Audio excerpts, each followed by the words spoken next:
ಬಗೆಹರಿಸಬೇಕು ಹೋಬಳಿ ಹಂತದಲ್ಲಿ ಅಂದ್ಬಿಟ್ಟು ರೆವಿನ್ಯೂದು ಜೊತೆಯಲ್ಲಿ ಆ ಪಂಚಾಯತಿಗೆ ಸಂಬಂಧಪಟ್ಟಿರುವಂತದ್ದು ಸ್ಮಶಾನಕ್ಕೆ ದಾರಿ ಇಲ್ಲ, ಸ್ಮಶಾನಕ್ಕೆ ಜಾಗ ಇಲ್ಲ, ಸರ್ವೆ ಮಾಡ್ಕೊಡ್ಬೇಕು ಅಂತ ಮೇಜರ್ ಇಶ್ಯೂಸ್ ನಾವು ಸಾಲ್ವ್ ಮಾಡೋಣ ಅಂತ ಪಂಚಾಯತಿ ಹಂತದ್ದು ಕುಡಿಯೋ ನೀರಿನ ಸಮಸ್ಯೆ ಬರುತ್ತೆ. ಯಾಕಂದ್ರೆ ನೀರಿನ ಅಂದ್ರೆ ಮಾರ್ಚ್ ಏಪ್ರಿಲ್ಗೆ ನಮ್ಗೆ ಕುಡಿಯೋ ನೀರಿನ ಅಭಾವ ಆಗ್ಬಾರ್ದು ಅಂತ ನಾವ್ ಈ ಭಾಗದಲ್ಲಿ 5 ರಿಂದ 6-7 ಪಂಚಾಯತಿಯನ್ನ ಗಮನದಲ್ಲಿ ಇಟ್ಕೊಂಡು ಕುಡಿಯೋ ನೀರಿನ ಅಭಾವ ಮತ್ತೆ ಸಾರ್ವಜನಿಕವಾಗಿ ಕುಂದುಕೊರತೆಗಳು, ಅದಾದ್ಮೇಲೆ ಗ್ಯಾರಂಟಿ ಯೋಜನೆಗಳಲ್ಲಿ ಇನ್ನೂ ಏನ್ ಕುಂದುಕೊರತೆಗಳಿದಾವೆ ಅಂತ ಅಂದ್ಬಿಟ್ಟು ಮೇಜರ್ ಆಗಿ ರೆವಿನ್ಯೂದು ರೈತರಿಗೆ ಏನೇನ್ ಸಂಬಂಧಪಟ್ಟಿರುವಂತ ಸಮಸ್ಯೆಗಳ ಬಗ್ಗೆ ಇವತ್ತು ವಿಶೇಷವಾಗಿ ನಾವಿದನ್ನ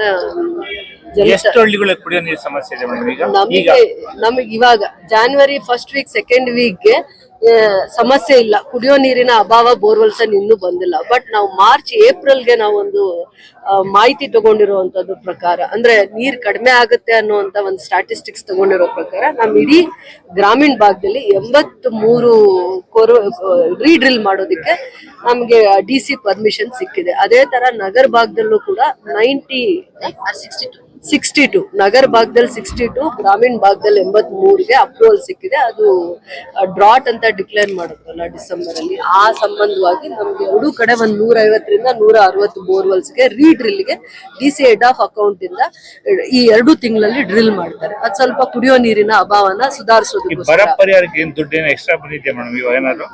ಅಂದ್ರೆ ಬರ ಪರಿಹಾರ ಅಂದ್ರೆ ಕುಡಿಯೋ ನೀರು ಮತ್ತೆ ಹಸುಗಳದು ಎಲ್ಲ ಮೇವು ಅಂತ ಇಂಥದೆಲ್ಲ ಸುಧಾರಿಸೋದಕ್ಕೋಸ್ಕರ ಕೆಲವೊಂದು ಮೀಟಿಂಗ್ ಮಾಡಿಸಿದ್ದಾರೆ. ಸೊ ಅದ್ರಲ್ಲಿ ಒಂದು ಎರಡು ನಾನು ತಹಸೀಲ್ದಾರ್ ಇಬ್ರು ಖುದ್ದಾಗಿ ಮಾಡಿದೀವಿ. ಹಸುಗಳಿಗೆಲ್ಲೂ ಮೇವಿನ ಸಮಸ್ಯೆ ಆಗ್ಬಾರ್ದು, ರೈತರನ್ನ ಹೇಗೆ ನಿಭಾಯಿಸಬೇಕು, ಈ ಮೇವರ್ಗುನು ಕೂಡ ಜೂನ್ ವರ್ಗು ಅಲ್ಲ, ಮಾರ್ಚ್ ಏಪ್ರಿಲ್ ಮೇ 3 ತಿಂಗಳನ್ನ ಅಭಾವ ಅಂತಾನೆ ಕನ್ಸಿಡರ್ ಮಾಡಿ ಯಾವ ತರ ಅದನ್ನ ನಿಭಾಯಿಸ್ಬೇಕು ಅಂತ 1-2 ಸಭೆನ ಮಾಡಿದೀವಿ. ಅದರಲ್ಲಿ ಜಾಗೃತಿ ವಹಿಸಿ ನಾವು ಲಿಸ್ಟ್ ಫಸ್ಟ್ ಅಲ್ಲೇ ಕೊಟ್ಟಿದೀವಿ ಕುಡಿಯೋ ನೀರಿಂದು ಒಂದು ವಿಚಾರಕ್ಕೆ. ಅದು ಬರೀ ಹಳ್ಳಿಗಳಲ್ಲೇ ಅಲ್ಲ, ಜಾನುವಾರುಗಳಿಗೂ ಕೂಡ ಕುಡಿಯೋ ನೀರಿನ ಸಮಸ್ಯೆ ಆಗ್ಬಾರ್ದು ಅಂತ ದೂರದೃಷ್ಟಿಯಿಂದ ಮಾಡೋದು. ಇವತ್ತು ವಿಶೇಷವಾಗಿ ಜನಸಾಮಾನ್ಯರ ಮಧ್ಯೆ ಇರುವಂತ ಸಮಸ್ಯೆಗಳಿಗೆ ಕುತ್ಕೊಳ್ಳೋಣ, ಪರಿಹಾರ ಹುಡ್ಕೋಣ. ಅಲ್ಲೇ ಇದ್ರೆ ಪ್ರತಿ ಸತಿ ಅಲ್ಲಿ ಹುಡ್ಕೊಂಡ್ ಬರ್ತಾರೆ ಜನ. ಹೋಬಳಿ ಹಂತದಲ್ಲಿ ಕುತ್ಕೊಳ್ಳೋಣ, ಒಂದ್ 5-6 ಪಂಚಾಯತಿಗೆ ಅನುಕೂಲ ಆಗುವಂತ ಜಾಗದಲ್ಲಿ ರೆವಿನ್ಯೂ ಡಿಪಾರ್ಟ್ಮೆಂಟ್ ಎಲ್ಲಾ ಡಿಪಾರ್ಟ್ಮೆಂಟ್ ಕೂತಿದೀವಿ. ಜನತಾ ದರ್ಶನ ಕೊಟ್ರಲ್ಲ ಅವಾಗ, ಅದರಲ್ಲಿ ಎಷ್ಟು ಅರ್ಜಿಗಳು ಇದ್ರು ಮತ್ತೆ ಜನತಾ ದರ್ಶನ ಮಾಡುವಂತ ಸಂದರ್ಭದಲ್ಲಿ ಎಷ್ಟು ಅರ್ಜಿ ಬಂದಿದೆ, ನಾವು ಎಷ್ಟು ಅರ್ಜಿ ಬಂದಿದೆ ಖಂಡಿತವಾಗೂ ಅದ್ರಲ್ಲಿ ಎಷ್ಟೋ ಸಮಸ್ಯೆಗಳು ಹೌದು ಎಷ್ಟೋ 80% ಇತ್ಯರ್ಥ ಆಗಿದೆ.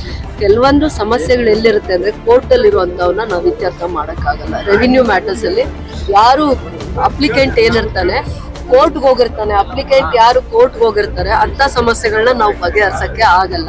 ಅದಾದ್ಮೇಲೆ ಜಾಗ ದುರಸ್ತಿ ವಿಚಾರವಾಗಿ ಇನ್ನೊಂದು ಏನೇನ್ ಸಮಸ್ಯೆಗಳಿದಾವೆ ರೆವಿನ್ಯೂದು ಅತಿ ಸೂಕ್ಷ್ಮ ಇರೋದನ್ನ ಮಾತ್ರ ಪೆಂಡಿಂಗ್ ಇಟ್ಟು ಮಿಕ್ಕಿದ್ ಯಾವ್ಯಾವ ಇತಿಮಿತಿಗೆ ಬರುತ್ತೆ ಅವನ್ನ ಬಗೆಹರಿಸುವಂತ ಎಲ್ಲಾ ಪ್ರಯತ್ನ